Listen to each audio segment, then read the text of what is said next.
All right, let's start with the availability of DJ Horne, who I know worked out yesterday. Thoughts on whether or not we're going to see DJ go at it? Yeah, I mean, from the sounds of it, from everything I'm hearing, it sounds like DJ is going to give it a go today.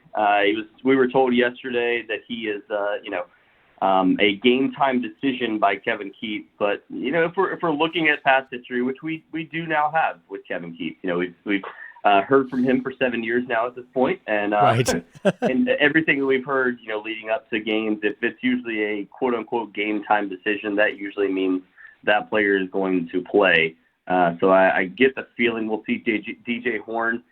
We saw him warm up. They had a 45-minute shoot-around yesterday. He spent the first 15 minutes of it with a trainer, with Pat Murphy from NC State, their strength coach, and him kind of stretching with the bands over on the side. He said he has a hip flexor. We'll see if that affects his shot or not, or what's going into NC State. But I think, if you're looking at a player that you really need to heavily lean on, it is DJ Horne. That's what they've done all season. So I would take an 80% DJ Horne over anybody else on this roster. Oh, yes, no question about it. I found it interesting when they they listed the injury. They said lower extremities, and all I could think of was he has frostbite. I don't know, but hopefully he'll be okay to play. Just from your sense, I mean, every game is big. You want to keep playing because the Wolfpack are in a win or else mode. Your season's going to be over. You're not going to the NCAA tournament unless you win 5 times in DC. You're probably not getting a bid to the NIT either unless you play deep into the ACC tournament. What is your sense on Kevin Keatts? Yeah, I mean, if they were to lose today against Louisville, it would be losing 4 out of the last 15 games, or only winning 4 out of the last 15 games. That's going 4-11 total to close out the season. That is that's not a good look when you're talking about job security for a coach. The sense that I get, I'll just say this: boosters are not particularly happy with where the program is right now. The big question mark has been for the last several weeks. It seemed like when we were talking 2 weeks ago, job security didn't look great, but it looked significantly better than where it is right now. You lose the last 4 straight going into the ACC tournament. You dropped from a team that was looking for a potential double bye a few weeks ago to not getting a bye at all, starting on a Tuesday. The stability of this program is not in a great state right now. So the big question mark was, who's going to pay the potential $5.4 million buyout. And then that's not even including the assistant coach's contract. That's not including all the money you need for NIL going into the offseason. These are all big factors in making this ultimate decision.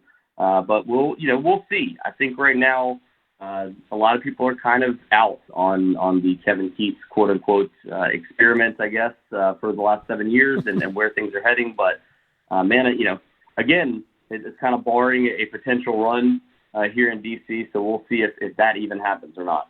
Cory Smith from Pack Bride is joining us here on the Adam Gold Show, or Cory Smith on Twitter. I'm not sure how you feel about this, but I think Kevin Keatts is a good coach, and I think it's hard, especially when there's going to have to be money, put forth to make a coaching change.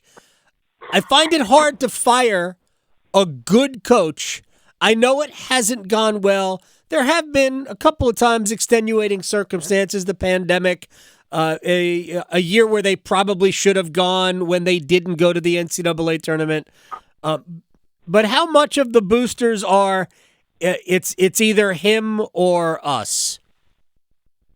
Yeah, I mean, I think, whether you're a good coach or not, you build the roster, you put things together, and last year it worked out well, but they struggled down the stretch, kind of, hobbled into the ACC tournament, hobbled into the NCAA tournament where there was still question marks.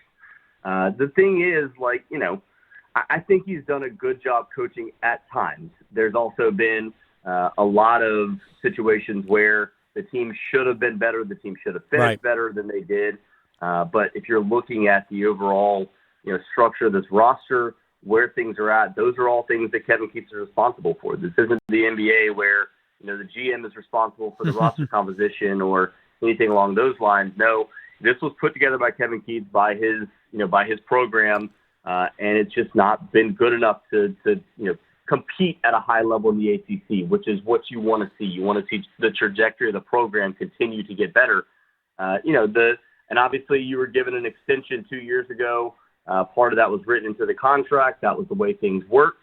But if you're looking at whether or not you're a good head coach, it's going to be all based on the actual results that you get. And right now, the results haven't been good enough to be at one of the better programs in the ACC, which is what NC State boosters, what NC State fans, what they want to see is at least consistently putting together a roster that can compete for the top of the ACC. And whether or not that's feasible or not is a question for another day. But that's not where this program has been right now.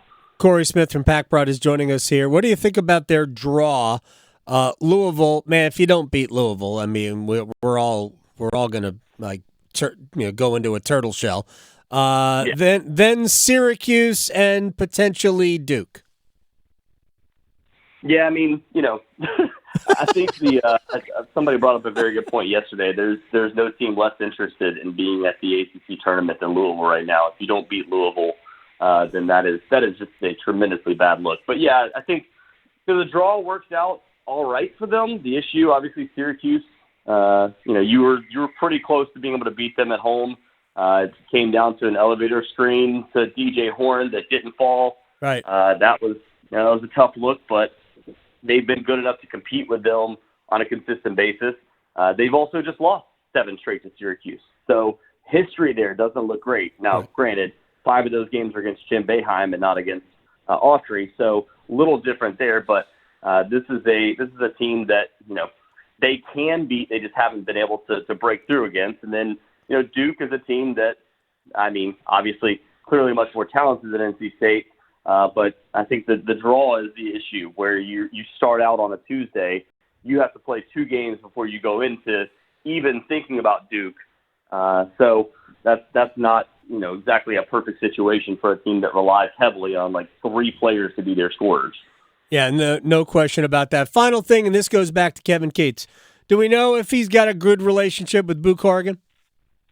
I mean, obviously he's got a very good relationship with Boo Corrigan. If he didn't, Boo wouldn't have written into the contract that the NCAA tournament or the NCAA investigation.